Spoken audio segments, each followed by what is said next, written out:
जय Hind. Welcome to India तक। आपके स्क्रीन पे जो क्वेश्चन दिख रहा है यह 65वीं बीपीएससी एग्ज़ाम के मेंस का पॉलिटिकल साइंस का ऑप्शनल क्वेश्चन पेपर है और इसमें हम देखेंगे कि पॉलिटिकल साइंस ऑप्शनल पेपर में किस प्रकार के क्वेश्चन बनते हैं।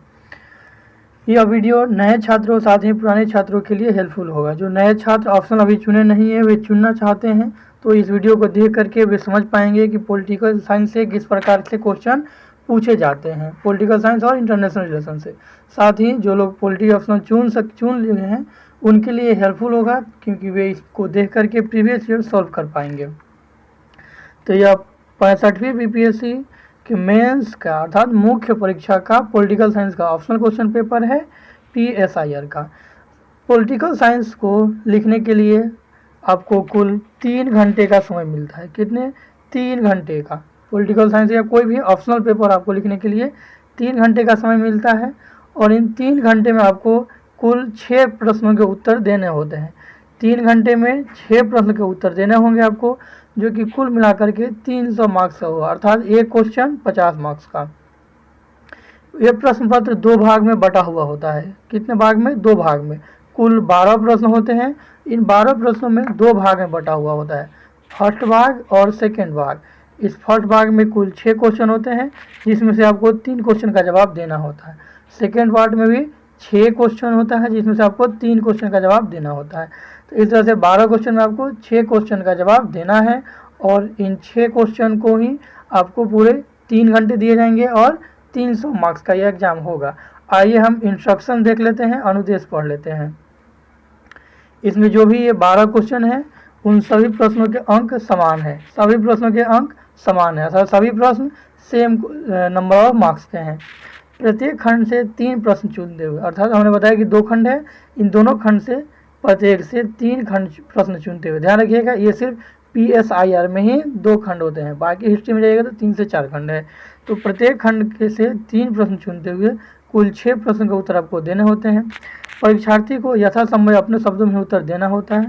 सभी प्रश्न हिंदी अंग्रेजी में छपे होते हैं, तो आपको यहाँ कन्फ्यूज नहीं होना है कि क्वेश्चन हिंदी में मिलेगा या इंग्लिश में मिलेगा।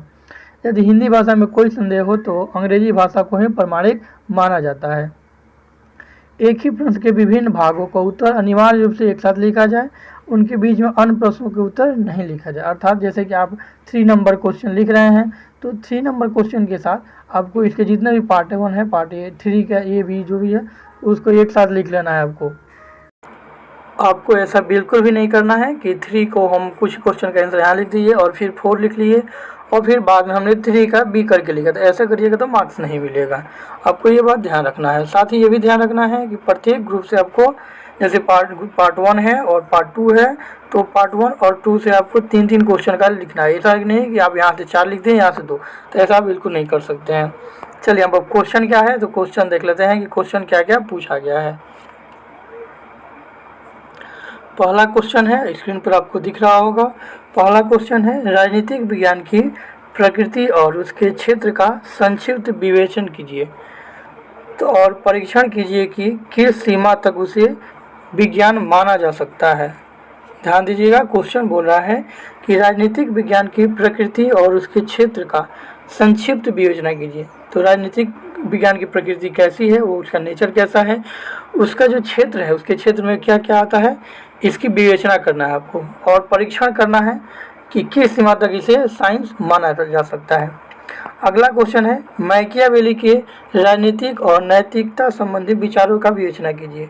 तो देखिए मैकियावेली से के यहाँ राजनीतिक और नैतिकता संबंधी क्वेश्चन आपको 66 में भी पूछा हुआ था। ये जो हम लोग क्वेश्चन देख रहे हैं ये 65 का है। और देखिए 65 के बाद तुरंत बाद जो 66 हुआ इसमें भी यह क्वेश्चन रिपीट किया हुआ है कि राजनीतिक, अब सेम रिपीट नहीं करता है क्वेश्चन, ध्यान रखिएगा। इसमें जो है थोड़ा सा उसका पार्ट रिपीट करता है। जैसे मैकियावेली है तो मैकियावेली आपको ये 65 में है और 66 में भी मैकियावेली से पूछा हुआ है। ऐसे ही आपको जातीय आधार जो कि आगे मिलेगा वो भी दिखाएंगे आपको। तो मैकियावेली के राजनीतिक और नैतिकता संबंधी विचारों का विवेचना कीजिए। अगला क्वेश्चन है, मार्क्स ने साम्यवाद को अस्त व्यस्तता की स्थिति में पाया। मार्क्स ने पाया कि जो साम्यवाद है वो अस्त व्यस्त है और उसे एक आंदोलन बना दिया, उसके द्वारा उसे एक दर्शन मिला। इसके द्वारा जब इन्होंने इसको आंदोलन बना दिया तो इसके द्वारा एक दर्शन मिला, एक दिशा मिली। यह लास्की का कथन है, लास्की का कथन है और इसकी आपको व्याख्या करना है। अर्थात लास्की ने कहा था कि मार्क्स ने साम्यवाद को अस्त व्यस्तता की स्थिति में पाया और उसे एक आंदोलन बना दिया। उसके द्वारा उसे एक दर्शन मिला, एक दिशा मिली। इस कथन की अर्थात लास्की के इस कथन की जो कि मार्क्स की साम्यवाद के संबंधित है, इसे आपको व्याख्या के रूप में लिखना है, अर्थात व्याख्या करना है।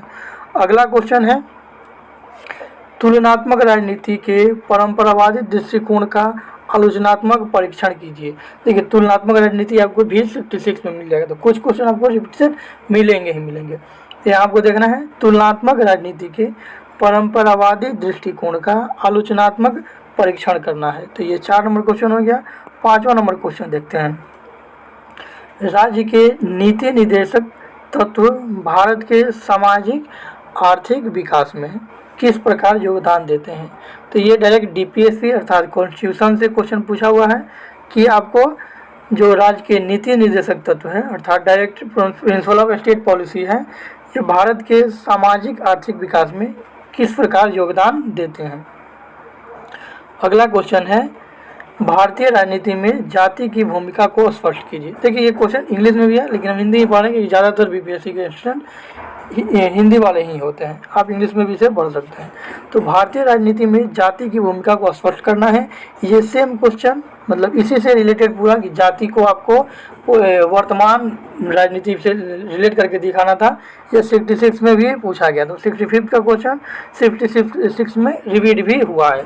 तो आपको ऑप्शनल देखना है यहाँ कि क्वेश्चन रिपीट भी हो रहे हैं। चलिए अब आगे चलते हैं और खंड 2 अर्थात सेक्शन 2 देखते हैं। खंड 1 अर्थात सेक्शन 1 में टोटल 6 क्वेश्चन है जिसमें से 3 का आंसर आपको देना होता है। अगला क्वेश्चन है किसी देश की विदेश नीति के निर्धारण में राष्ट्रीय हित तथा विचारधारा कारकों की भूमिका तथा महत्व का वर्णन तथा आकलन कीजिए। ये सेम क्वेश्चन आपको बीपीएससी 66 में भी पूछा हुआ है, तो आपको ये रिपीटेड क्वेश्चन होते रहता है। ध्यान रखना है कि मेंस के जो ऑप्शनल के क्वेश्चन है ये बार बार रिपीट होते हैं। किसी देश की विदेश नीति के निर्धारण में राष्ट्रीय हित तथा विचारधारा कारकों की भूमिका तथा महत्व का वर्णन तथा आकलन कीजिए। अगला क्वेश्चन है संयुक्त राष्ट्र सुरक्षा परिषद के पुनर्गठन की आवश्यकता पर प्रकाश डालिए। मतलब जो संयुक्त राष्ट्र सुरक्षा परिषद है इसकी पुनर्गठन की आवश्यकता क्यों है ये आपको बताना है। और भारत की सुरक्षा परिषद में अस्थायी सदस्य के दावे का परीक्षण कीजिए। और भारत अभी सुरक्षा परिषद का अस्थायी सदस्य, इसका अस्थायी पूछ रहा है कि अस्थायी सदस्यता के लिए इसके क्या क्या दावे हैं, इसका परीक्षण करना है आपको। अगला क्वेश्चन है सशक्तिकरण की होड़ के सामाजिक आर्थिक प्रभाव को स्पष्ट कीजिए। अभी वर्तमान में जो पूरा विश्व है यह पूरा सशक्तिकरण की होड़ लगाए हुए है। इनमें जो सामाजिक आर्थिक प्रभाव पड़ने वाले हैं इन पर आपको स्पष्ट करना है। और निःशस्त्रीकरण की राह में आने वाली रुकावटों की पहचान कीजिए। और अगर सशक्तिकरण से प्रॉब्लम है तो निःशस्त्रीकरण की राह में आने वाली क्या क्या रुकावटें हैं इनको पहचान करके आपको लिखना था। अगला अर्थात 10वां नंबर क्वेश्चन है स्वतंत्रता प्राप्ति से क्या, तो स्वतंत्रता प्राप्ति से गुट निरपेक्षता का भारत की विदेश नीति का मूलभूत सिद्धांत रहा है। जब भारत स्वतंत्र हुआ उस समय से ही भारत की नीति रही है कि वह गुट निरपेक्षता नीति अपनाता है, मतलब किसी भी गुट में शामिल नहीं होना, यह गुट निरपेक्षता कहलाता है। भारत की विदेश नीति का मूलभूत सिद्धांत रहा है। यह समकालीन संदर्भ में इसकी प्रासंगिकता का विवेचना कीजिए। ये सेम क्वेश्चन आप 66 में भी देख लीजिएगा, ये भी आपको रिपीटेड क्वेश्चन है, 66 में पूछा गया है।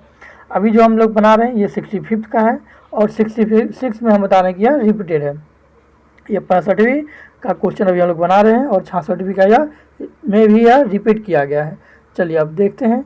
तो ये जो गुट निरपेक्षता है, तो जब शीत युद्ध चल रहा था उस समय से यह गुट निरपेक्षता नीति भारत ने अपनाया था और अभी तक यह चल रहा है। समकालीन संदर्भ में इसकी क्या प्रासंगिकता है, क्या उपयोग है, ये आपको बताना है। अगला क्वेश्चन है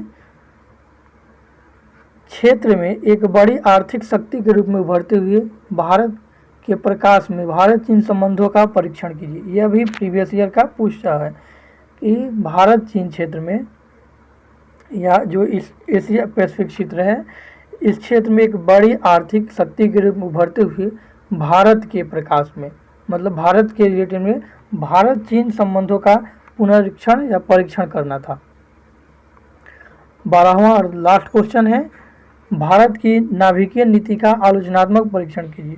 भारत की नाभिकीय नीति क्या है, इसका परीक्षण करना है, साथ में ये आलोचनात्मक परीक्षण करना है, ध्यान रखना है। तो ये पार्ट बी भी हो गया। पार्ट बी में भी 6 क्वेश्चन है, जिसमें से आपको 3 क्वेश्चन का जवाब देना है। तो इस तरह से टोटल 2 पार्ट में क्वेश्चन बटा हुआ था, 2 पार्ट 1 पार्ट 2। पार्ट 1 में 6 क्वेश्चन, जिसमें से 3 का आपको जवाब देना है। पार्ट 2 में भी 6 क्वेश्चन, जिसमें आपको 3 का जवाब देना है। इसके अलावा एक बात आपको ध्यान रखना है कि आपको जो क्वेश्चन का जो नंबर देना है आंसर शीट में, वो आपके अनुसार नहीं रहेगा, वो क्वेश्चन के अनुसार रहेगा। जैसे कि आपके पास अगर 1 2 3 4 5 6 इस तरह से क्वेश्चन दिया हुआ है, और अगर आप क्वेश्चन सॉल्व करते हैं, आपने 1 नंबर क्वेश्चन सॉल्व किया तो आंसर शीट में 1 लिखेंगे। साथ ही अगर आप ऐसा नहीं करते हैं या आप 2 नंबर क्वेश्चन सोल्व करते हैं तो आंसर शीट में 2 नंबर। ये आपका ऐसा नहीं कि अगर आप पहला नंबर सोल्व करते हैं तो इसको लिख देंगे, इस तरह से बिल्कुल नहीं करना है। क्वेश्चन के अनुसार आपको नंबरिंग देना होगा आंसर शीट में, क्योंकि कुछ बच्चे ये गलती कर जाते हैं और फिर वे इलिमिनेट हो जाते हैं मेंस की दौड़ से। चलिए, थैंक्स फॉर वाचिंग। इस वीडियो में इतना ही। इसको देखने के बाद अगर आपको कुछ समझ में आता है तो आप हमें कमेंट करके जरूर बता सकते हैं। अगर आप किसी दूसरे सब्जेक्ट का ऑप्शनल क्वेश्चन पेपर चाहते हैं तो हमें कमेंट करके जरूर बताइए। Thanks for watching. जय हिंद।